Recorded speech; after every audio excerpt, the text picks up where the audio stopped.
So this episode finally reveals what Kirito has been helping with, what Project Alice is really for, what its intended purpose is for real life.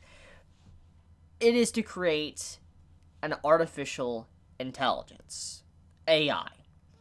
Now, it is something to this day, even in real life, that people are really trying to create. It's a very realistic topic, because in this day and age, right now, in real life, people are trying to create something very similar to, replace humans, maybe in war. And so this could be a very gray area for some. It is actually a gray area, especially with what, the military or the SDF is trying to do with, this, project, trying to create artificial intelligence. So, let's talk about it.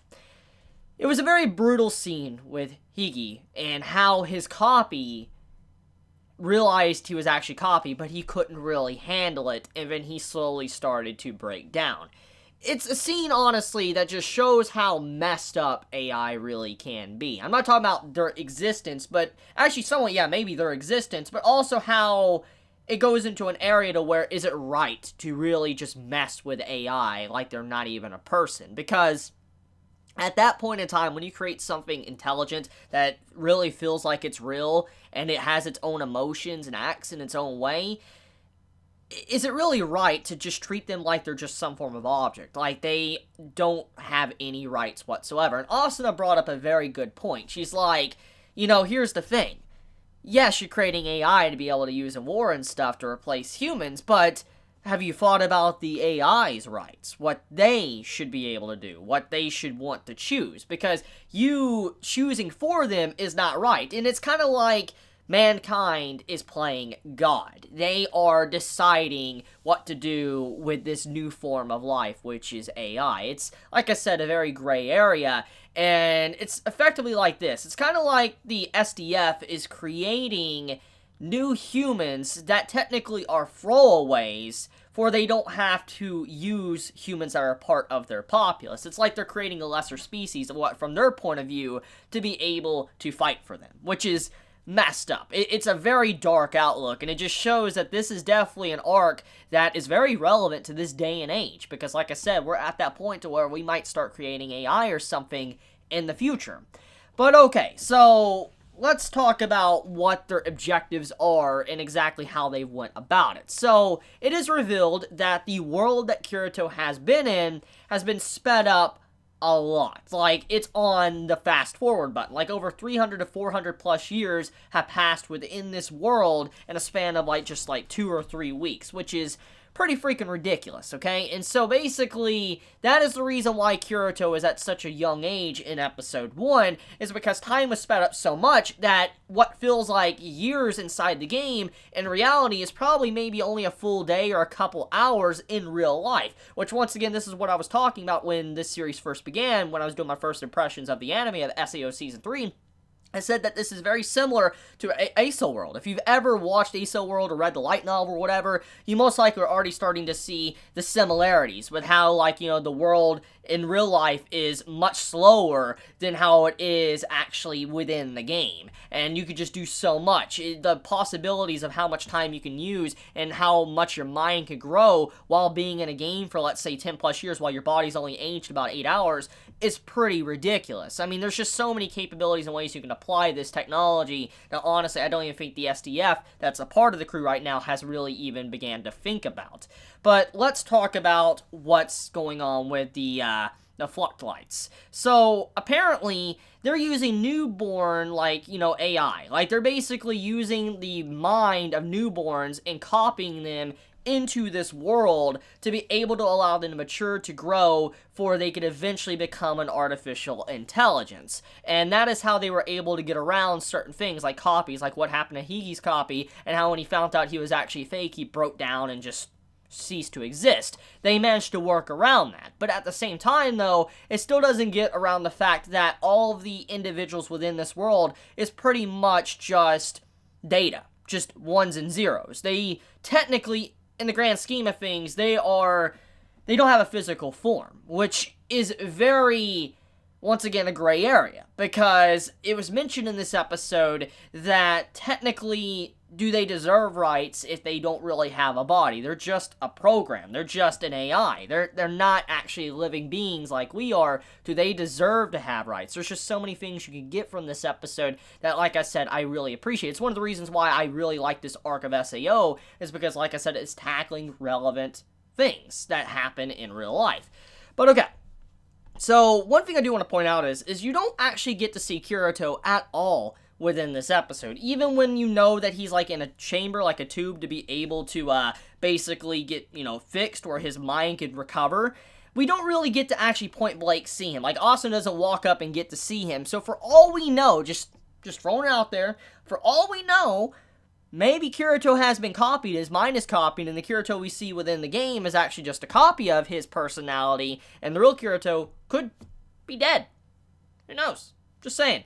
But okay, I mean, theory crafting and all that aside, I just want to say that it's very clear right now that, at the very least, Kirito is apparently getting some help he needs. And Asuna does know what's going on, so it's not a situation like what happened in SAO, or, the second half of SAO, Season 1, or GGO. It's not kind of like that. It's a very different outcome. Basically, Kirito's just in a world to where it's been sped up, and he is just roaming around in this world that's very realistic, and there's just AI. That's pretty much what, he is doing right now. So there's not really much danger to Kirito, but Kirito obviously has no idea what's going on. He doesn't know what's going on in the outside world. He doesn't know what happened to Asuna. He doesn't even know what happened to his main body. He has no idea whatsoever. But at the very least, though, we as the audience know what's going on, and so he's not really in any immediate danger, at the very least, from what we can see.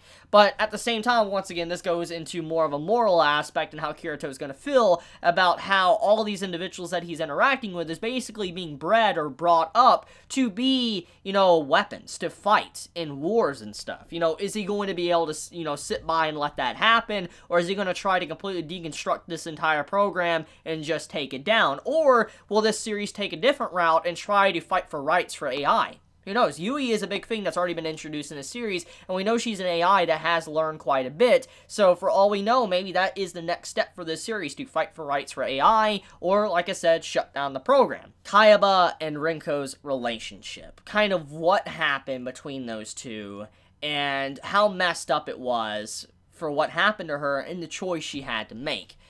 She was dealt a pretty bad hand, because she obviously was in love with Kayaba. She really loved him. She wanted Kayaba to love her back. You could see by the certain little brief interactions throughout this episode, she really loved him. And when she found out that the man was basically responsible for the entire SAO incident, obviously she was distraught. She was upset. She didn't know how she could ever love such a monster. And so knowing kind of where he's at in his little habits, she knew where he was going to be hiding, and so she went to his cabin in the woods. When she got there, she had a chance to be able to end it right then and there. She could have ended Kayaba's life and potentially could have stopped the entire SAO ordeal, and people could have been saved. But she didn't do it. Now, there is a big mixed bag here, a lot of complicated things you can talk about when it comes to the situation, what Rinko did, if it was the right thing or the wrong thing, and I'll get into both sides. But from her perspective, and what she said to Austin is like, I owe all players of SAO this, at least to know, is that she was basically saying, I could have probably have killed the man, and everything would have been done. Everything would have been silenced. Because remember, Kayaba is supposedly supposed to be the final boss of SAO. And so, if the final boss is there, if he was defeated, obviously, you would have it to where the entire SAO would end. The game simulation would end. Now, this is not saying that potentially there was not already a final boss in place on the 100th floor for them to fight, if so to say Kayaba died, but the point was, though, is that it was established that Kayaba was supposed to be the final boss, and so if we could assume that if Rinko, even if she didn't take the man's life, if she would have turned him into the authorities, they could have easily got, like, the information, DNA, whatever they needed to access the man's, nerve gear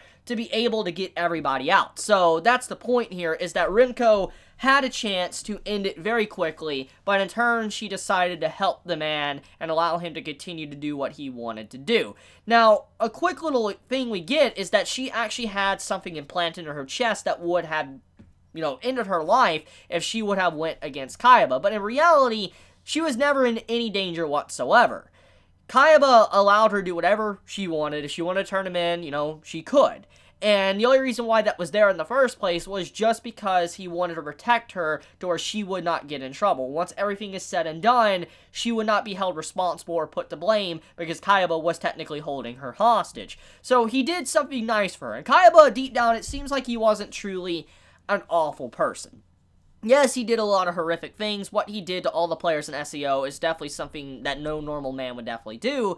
But at the very least, though, it's clear that he had some form of heart, or at the very least, he did care about Renko quite a bit, and because of his love for her and how he felt, he allowed her to make a decision, and he didn't force it on top of her, which, once again, we see in this episode that she does care for him deeply. I mean, she even had a dream, woke up, and thought he was still around, but then, she realized he was gone, and she obviously holds a lot of emotions and feelings to that time, and obviously she has a lot of feelings for him, so she was very conflicted. She didn't really know how to feel about the situation. She didn't know if she was doing the right thing or the wrong thing, and she carries that guilt with her to this very day. So, just good stuff all around when it comes to Renko's relationship with Kayaba, and I think there was just a lot of good world building that this episode did, and I think many are probably going to appreciate that. Now, I know some are probably going to be a little bit upset with this episode because it wasn't as action-packed as, let's say, the first, 3 episodes, but once again, the reason why I'm loving this adaptation is because it's actually properly adapting everything. It's not just skipping through details trying to get to action for shonen fans.